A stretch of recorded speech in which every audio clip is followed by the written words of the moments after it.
Durag Wisdom here. 15 days since the coup against the citizens of this country by the right-wing Grab Our Pussy Party, along with Adolf Trumpler and his alt-right Nazi pieces of trash. Today is my Thanksgiving Day message. It's Wednesday, but I want to give my Thanksgiving Day message a day before in case I'm deep in meditation. I'm thankful for a lot of things up until this last election. The house I live in that I purchased, of course I'm paying for by the month in a mortgage. I'm so thankful for this. And I wouldn't have this house, as I've said before, if it wasn't for the policies of President Obama and my, TDA, union benefits, and the like. I mean, it happens to be, sorry folks, it happens to be the truth. I never in my whole entire life owned my own house. And I really love this place, and I love where I live. I live on Staten Island in Arden Heights, right near the beautiful, untouched, for now, Arden Woods. These woods are like more than 500 years old. To be able to, in New York City, on Staten Island, to be able to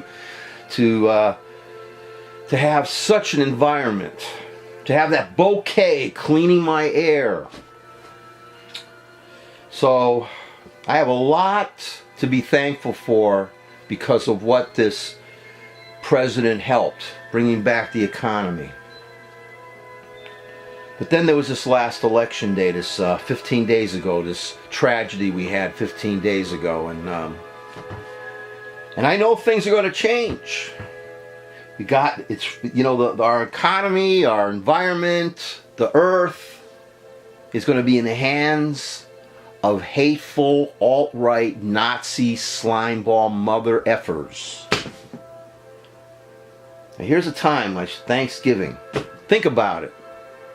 I feel like maybe the way the Indians should have felt when the colonists first showed up, the white Europeans who decided they were entitled to this entire country. They had the manifest destiny. They used the Bible to interpret, God has given us this land and we will conquer it. The Christian terrorists are going to conquer this land. And they did. And now we have a situation where if you call somebody a nativist, see, I consider like I'm sure, Adolf Trumpler considers himself a nativist. That means a white person who was born here. How obscene and how absurd, how Orwellian.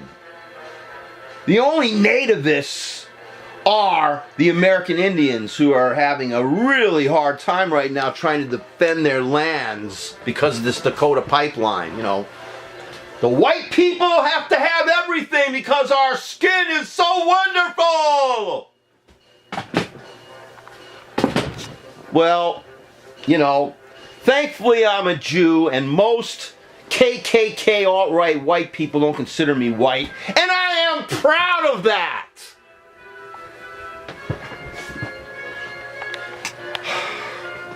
So, what do we have to be thankful for now? I mean, I had something to be thankful for before, but I know that this stupid country, that the minority of people who voted for this turd, and it was a minority.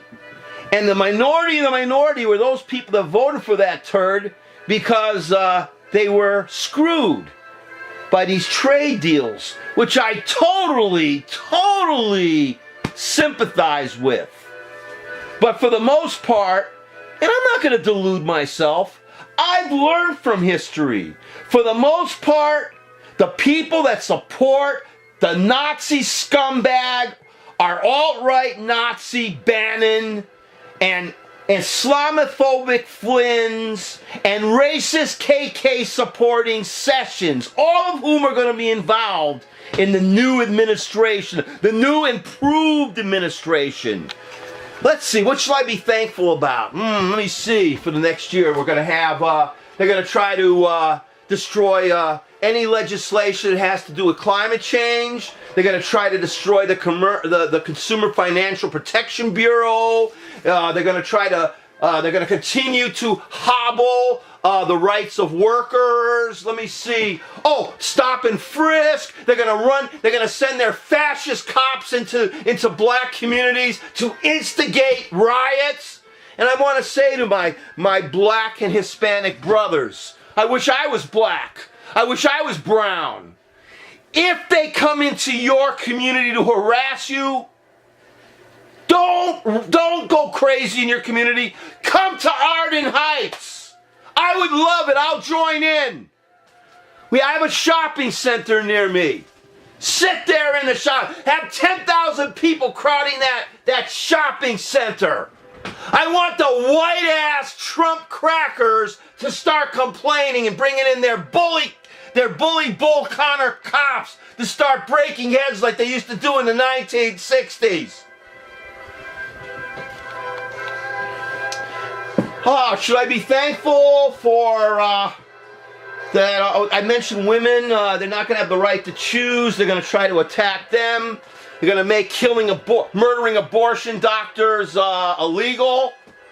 The Christian extremist terrorists. You see, I've said it. Christian religious extremists. Along with their fundamentalist Jewish extremists that supported Trump. How do you like that one? I just want you to all know I'm honest and I try to be fair. How about the economy? How about people being able to buy homes? It's all going to be destroyed because only the rich matter to this creep that part of the country elected and we have to have because of the Electoral College. Thanksgiving. I have a lot more to say about this time of year, folks. I mean, I have a lot more to say about it because, this is the time of year everybody becomes so peaceful and happy and brotherly and sisterly. The hypocrites, the naked ape hypocrites, all! Because people who elected this manifestly psychotic moron to lead this country and to lead the so-called free world, you're an obscenity to me. You're hypocrites. You're not for peace. You're not for love. You're not for anything that the Christmas holidays stand for. Those poor Indians several hundred years ago, like Thanksgiving, who had welcomed us and helped these white encroachers, these invaders, whose plan it was to turn this country into an inferno, to turn this planet into an inferno. Thanksgiving. I am thankful, ladies and gentlemen, for the fact, for the first time in my life, I live in a house. I own my own home, and this is thanks to the humane policies of President Obama and the stupid Democratic Party that doesn't know its ass from a hole in the ground because it's slowly and surely turning more Republican than ever. But for now, they helped. And that makes me feel very, very grateful. I'm glad I have the house now. But I know if this was the Republicans with the trickle down dripping from the rich person's table, I'd have absolutely nothing. There'd be no unions. There'd be no environment. There'd be no rights. Hey, watch Back to the Future Part 2. Okay? Remember, just watch it. Check out the part where Marty visits his mom in Las Vegas. Check it out. Check out that film. It may be funny then, but it's not funny now. Happy Thanksgiving, everybody. Watch your backs. And my advice to you is resist! Resist! And be thankful that inculcated within us is the desire for liberty and freedom and not to be messed with. Resist! Resist, citizens! And happy Thanksgiving to you from Durag Wisdom. Please resist.